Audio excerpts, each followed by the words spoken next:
Motivational आणि emotional आणि heart breaking सत्य घटनेवर आधारित प्रेरणादायी कथा यशवंत पाव विकून आर्मीमध्ये शिपायापासून ते सुभेदार होण्यापर्यंतची प्रेरणादायी वाटचाल। ही वाटचाल आपण निश्चित बघा। एखाद्या यशाची कहाणी ही फक्त पुस्तकात नाही, तर ती रस्त्यावरच्या धुळीत, घामात आणि अथक मेहनतीच्या थेंबांमध्ये सुद्धा सापडते। ही गोष्ट आहे यशवंत पवार नावाच्या एका गरीब पण स्वप्नांनी भरलेल्या मुलाची, ज्यांनी पाव विकून शिकत आर्मीमध्ये भरती होऊन शेवटी एक तेजस्वी नेतृत्व स्थान गाठलं। बालपण, गरिबी, पण मनात मोठं स्वप्न। यशवंतचा जन्म महाराष्ट्रातील एका अहिल्यानगर जिल्ह्यातील संगमनेर तालुक्यातील जावे निमगाव या लहानशा गावात झाला। त्याचा वडील मोलमजुरी करायचे, शेतात काम करत असे। 2 भावंड आणि रोजच्या जेवणाची शंका। 1ली ते 4थी पर्यंत असेबसे शिक्षण घेतलेले 5वीत जातात काही दिवसांनंतर असं लक्षात आले की शिक्षण यापुढे होणार नाही, म्हणून वो मोलमजुरी करू लागला। त्यांनी 5वीत शाळा सोडून दिली। त्यानंतर एका सामाजिक संस्थेचे शिक्षक त्यांच्या घरी येऊन त्यांना पुढील शिक्षणाची गळ घातली, शिक्षणाविषयी महत्त्व सांगून दिले। पुन्हा यशवंतला शाळेत जाण्याचे स्वप्न मिळाले। पुन्हा दुसऱ्या वर्षी यशवंत शाळेत जाऊ लागला। शाळा सुटली की यशवंत गावात पाव विकायचा। कधी आंबे, कधी पेरू, कधी डाळिंब विकून शिक्षणासाठी व घरच्यांसाठी पैसे कमवू लागला। लोक त्याला चेष्टेने पाववाला म्हणायचे, पण त्याने कधीही राग मानला नाही। उलट त्याच्या डोळ्यात एक वेगळी चमक होती। उच्च शिक्षण घेण्याचे व वैज्ञानिक होण्याचे स्वप्न त्याच्या समोर होते। तरुण वय, सैन्यातील भरती आणि संघर्ष।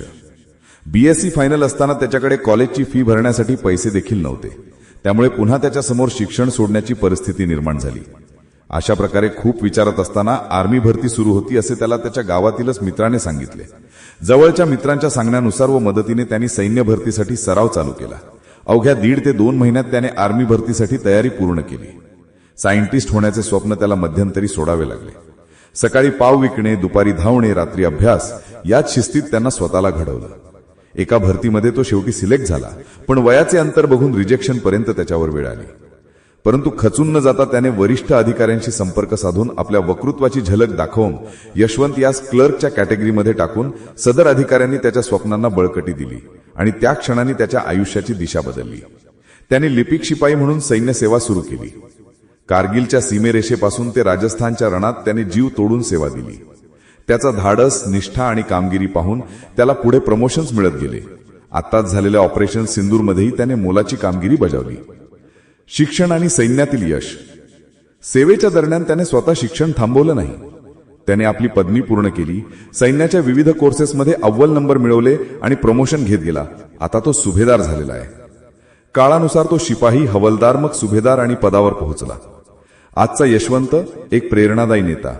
आज यशवंत सैन्यातून निवृत्त झाल्यावर ग्रामीण युवकांसाठी यशवंत प्रेरणा अभियान म्हणून संस्था निर्माण करून युवकांसाठी विविध नोकऱ्यांसाठी मार्गदर्शन व मोलाचे सहकार्य करणार आहे।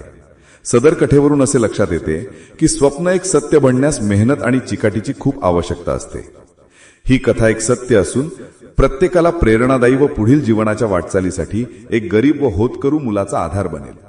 ही सत्य कथा आपणास ही कथा बनवित असताना यशवंत आता सब, मेजर, सुभेदार या पदापर्यंत पोहोचले आहेत। आज 15 ऑगस्टच्या स्वातंत्र्य दिनानिमित्त त्यांना पदवीदान करण्यात येणार आहे। त्यांच्या या वाटचालीस शतशः प्रणाम।